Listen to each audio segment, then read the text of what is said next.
अस्सलाम वालेकुम।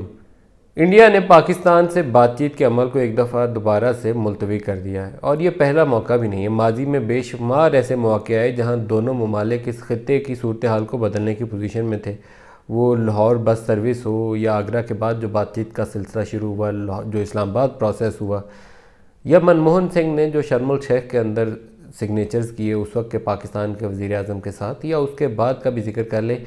उफ़ा के अंदर नवाज़ शरीफ साहब ने बहुत ज़्यादा रायतें दे दी थी इंडिया को और बहुत सारी ऐसी बातें जॉइंट डिक्लेरेशन के अंदर डाल दी गई थी जो पाकिस्तान के मफाद में नहीं थी। कभी एक मुल्क और कभी दूसरा मुल्क बाद में उस चीज़ को एहसास करते हुए और अपने अवामी रद्दअमल को देखते हुए उससे पीछे हटता रहा। लेकिन इस मामले के अंदर भारत का जो रवैया है वो हम देखते हैं कि बहुत ज़्यादा धौंस और धांधली के ऊपर मबनी है। अब मकबूजा कश्मीर के अंदर कुछ वाक़यात हों तो उसका बराह रास्त इल्ज़ाम पाकिस्तानी वज़ीर आज़म या पाकिस्तानी हुकूमत के ऊपर डालना इंतहाई ज़्यादा नामुनासिब है। अगर लाखों की तादाद में मौजूद भारतीय फ़ौजी वहाँ पर सूरत हाल को काबू पाने से कासिर हैं तो उसकी वजह यह है कि आपका नाजायज़ कब्ज़ा है उस इलाके के ऊपर, और जब तक ये नाजायज़ कब्ज़ा बरकरार रहेगा वहाँ से रद्दअमल आता रहेगा, वहाँ से कोई ना कोई वानी उठेगा और आपके ख़िलाफ़ जद्दोजहद में मैदान में आएगा। और अब तो एक ऐसी सूरत हाल बन चुकी है कि वहाँ नौजवान पढ़े लिखे यूनिवर्सिटी के जो तालिबे इल्म हैं वो पत्थर उठाकर भारतीय फ़ौजी और टैंकों के आगे खड़े हो रहे हैं, और ये लम्हा फ़िक्रिया होना चाहिए उनके लिए। एक बड़ी अच्छा आगाज़ था और बड़ा अच्छा इनिशिएटिव था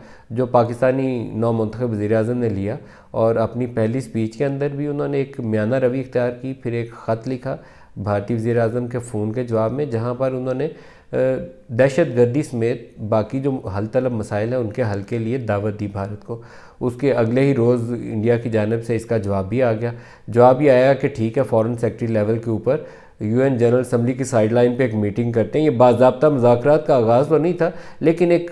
पहली फर्स्ट बिगनिंग के तौर पर, पहले कदम के तौर पर मामला आगे चल सकते थे। लेकिन अगले ही रोज़ जो कुछ वहाँ पर मकबूजा वादी में हुआ उसका सारे का इल्ज़ाम पाकिस्तान के सर के ऊपर धरते हुए उन्होंने कहा कि नहीं, ये मीटिंग नहीं हो सकती, हम कैंसिल कर रहे हैं। ब्लैक मेलिंग एक टर्म होती है, ये ब्लैक मेलिंग को अमाउंट करता है। ये जो कुछ इंडिया ने किया, एक दिन रजामंदी दी और दूसरे दिन पीछे हटने का एक ही मकसद है कि जो पाकिस्तान के अंदर से जो अगर कोई पॉजिटिव पेशरफ्त हुई है, पॉजिटिव डेवलपमेंट हुई है, इंटरनेशनल फोरा के ऊपर पाकिस्तान जाएगा और अपना केस प्रेजेंट करेगा और बताएगा दुनिया को कि हम तो एक पीसफुल तरीके से इन मुतनाज़ा अमूर के हल के लिए कोशा हैं और हर वो कदम लेने पे आमादा है जिससे खित्ते की सूरत हाल या दुनिया के अमन के लिए पाकिस्तान अच्छे से कंट्रीब्यूट कर सके। भारत को ये चीज़ जो थी वो नापसंद आई और उसने इस मौके का फ़ायदा उठाते हुए पाकिस्तान को दबाव में लाने की कोशिश की और ब्लैकमेलिंग की, और उन्होंने कहा कि ये जो कुछ वहाँ हुआ इसकी ज़िम्मेदारी पाकिस्तान के ऊपर आयद होती है और पाकिस्तान बैक्ड ग्रुप्स हैं जो कि ये सारा कुछ कर रहे हैं,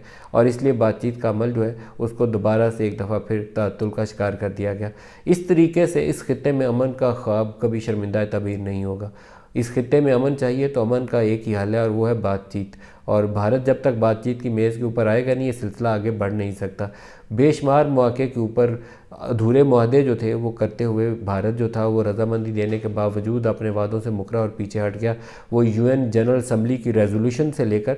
आज तक की तारीख़ में जितनी भी ऐसी अंडरस्टैंडिंग्स बायलैटरली डेवलप हुई या किसी और सतह के ऊपर, बैक ट्रैक उसके ऊपर पीछे हटने का अमल उससे भारत की जानब से ही आया और वो मुआहदे जो थे वो टूट गए, अधूरे रह गए, कभी पूरे नहीं हो पाए। तो उम्मीद रखनी चाहिए कि पाकिस्तानी हुकूमत जो है और पाकिस्तानी रियासत साबित कदमी के साथ उस रास्ते के ऊपर गामज़न रहेगी जो इस मुतनाज़ा मामला कश्मीर का जो हल तलब मामला है उसके पीसफुल हल की तरफ पाकिस्तान को और इस खित्ते को लेकर आगे चल सके। आज के इस व्लॉग के साथ नदीम मलिक को इजाज़त दीजिए। खुदा हाफिज़।